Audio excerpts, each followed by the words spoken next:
morning and welcome to Daily Sports with me, Abdul Kabir on the SLBC.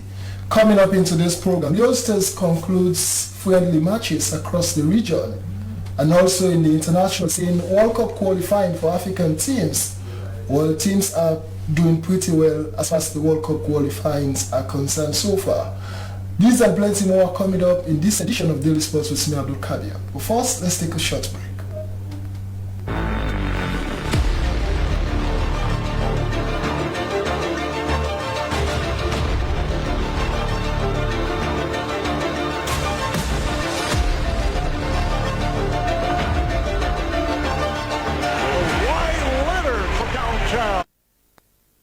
Welcome back to Daily Sports with me, Abdul Kabir, and you know as much as I do that the Stars of Sierra Leone are currently on intensive preparations ahead of the AFCON tournament in Cameroon by 2022.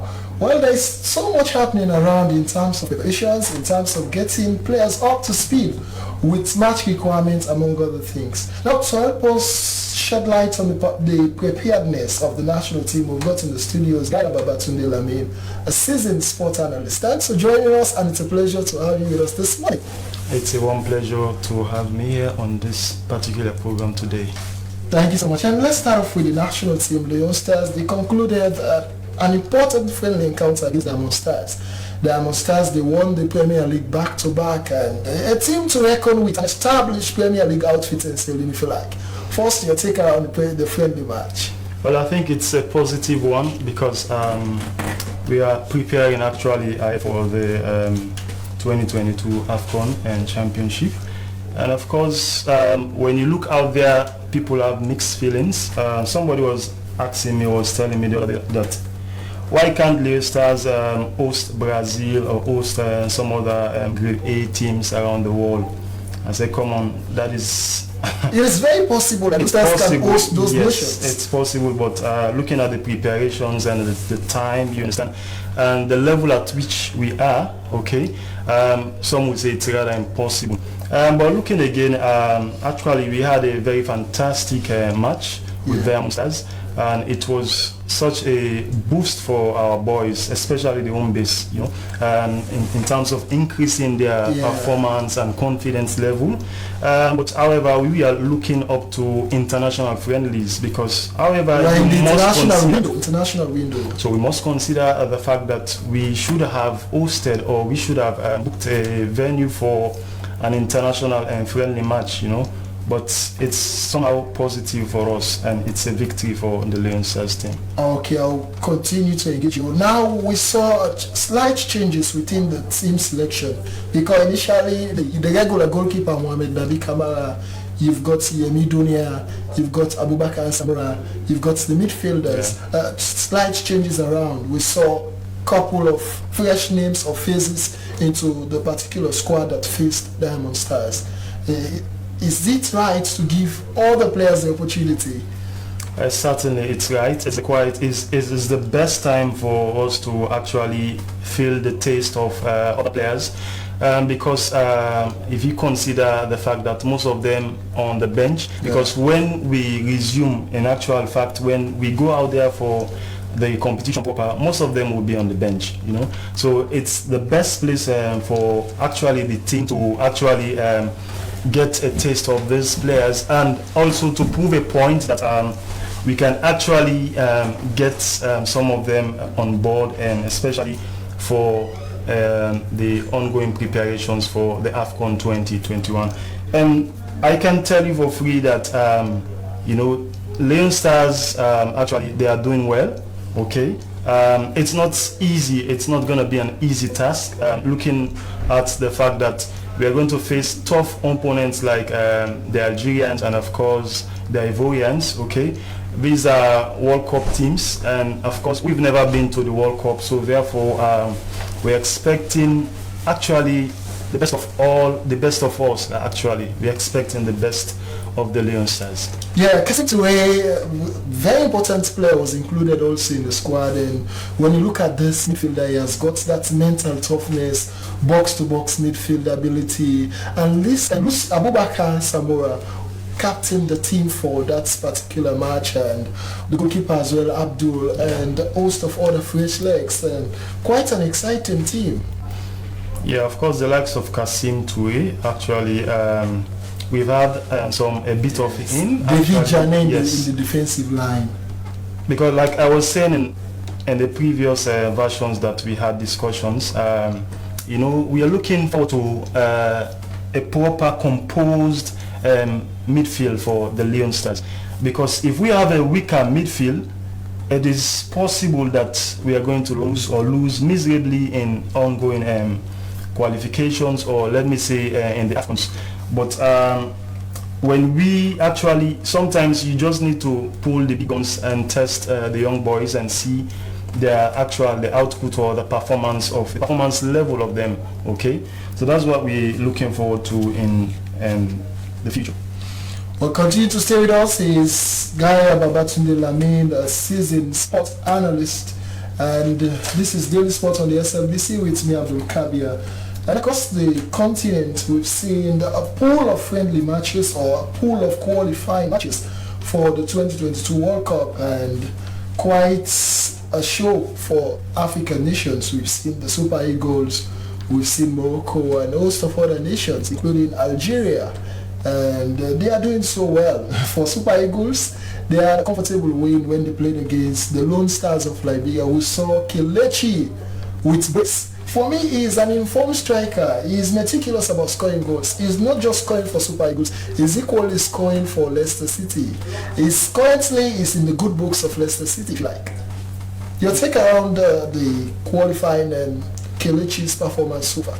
Yes, I would like to emphasize on the fact that we had a very busy week of international football, and of course having the fact that we have a host of African teams that are yet to qualify for the World Cup, but some of them made their debut, especially for the Algerians. I would say they had a very beautiful performance. Imagine scoring 8 goals in Africa in a single match. In a single match, Most times when we play in Africa, it's about 0-0 or 1-1 draw, or maybe 2-0 or something like that. Win. Yes, But the fact that we had even a single player by the name of Ismail Selmani who net 4 goals in that particular match, it was a big boost for them. They want to show Africa that they are still the reigning champions and they are capable to trash whosoever or comes in the way, And of course, we saw the magic from Riyad Mahrez, who dribbled in the 67th minute, of course, to make it 6. And of course, other goals from the penalty spot. They had 2 penalty spots, two penalties rather, and of course with a single red card on that particular match. Moving forward from there, and we saw, and of course, Nigeria, the Super Eagles. Yes, the Super Eagles. Their performance also was very fantastic. Yeah, breathtaking performance. Kelechi with 2 goals. Most definitely. You see, they learned, the Nigerians are smart, because they learned from the mistake they made against us here. Okay, imagine you leading 4 goals, okay, in a single match, and then you sit and wait until there comes the equalizer. Sometimes it's difficult, but it's better you learn from most of your mistakes. Okay, and the match that would have been an exciting one, that spectators or people following football, more of them express interest. It will have been a match between Morocco and that of Guinea. As a result of the unrest, they cancelled the match, and CAF and FIFA postponed the match to a joint press release as a way to prevent certain incidents, if you like, because when you have unrest in a certain region, it disturbs the game, because football plays in a very conducive and calm environment. As a result of the unrest, so that match was postponed. So they are speculating around another possible date to have that match again. Your take around the match, Morocco and Guinea? Yeah, of course. As we know, football is a friendly sport, as always, because we want to see an atmosphere where there is total peace and security around, of course. So therefore, CAF and FIFA thought it's wise that, come on, we cannot play under such circumstances. We have to postpone the match. and there is no second thought about that. Okay, so we're expecting as soon as possible for us to actually get a date for that particular encounter. So we are hoping that very soon they will bring up a notice for us to see where they're going to host that particular match. But I'm sure that it might be in the reverse, where Morocco would host Guinea for the first time in that particular qualifier. Well, thank you so much. Again, the effect of COVID is still around. We saw that firsthand in the match between the Selecao Brazil and La Roja Argentina, which was abandoned at some point just after kickoff. It was quite an unfortunate situation between Brazil and Argentina. Yeah, it's almost similar case to Senegal and Benin, yes. Yeah. Because you see the host nation trying to actually find some faults, I would say, you understand, in their opposition. Or is it a plot to dent the hopes of the visitors? It's quite so. That is quite obvious, okay? But indirectly, it's not like that, okay? They are saying that 4 of the players were coming from the Premier League in England, okay? They were supposed to be quarantined for like 14 days, so they haven't gone through those processes, so they thought it fit that, come on, we can, even though the match started, I think, about 5 minutes, but it got interrupted along the way because of the COVID protocols. The Brazilian Health Authority. Definitely, both teams have to walk out of the pitch because of those circumstances. So again, they are waiting on the disciplinary committee, the World Governing Body, FIFA Disciplinary Committee, to come out with a statement that will give a clear picture as to the way forward. This has been the case around COVID and football. You know, it's an extraordinary time, and extraordinary time requires extraordinary measures. And what do you think going forward should be the better solution to nip the problem in the bud? I think the football governing bodies have to actually up their game in terms of putting COVID protocols in place, because we see that COVID is still around and it's not going away easily or that quick. So we have to actually live with the fact that we have to maintain these COVID protocols, and they must ensure that actually they set up rules that will guide, of course, upcoming competitions or qualifiers or any friendly matches that would take place in the future, so they can actually get good results, because this is bad for football, it's bad for sport. So let's look at the dominance between Brazil and Argentina in terms of the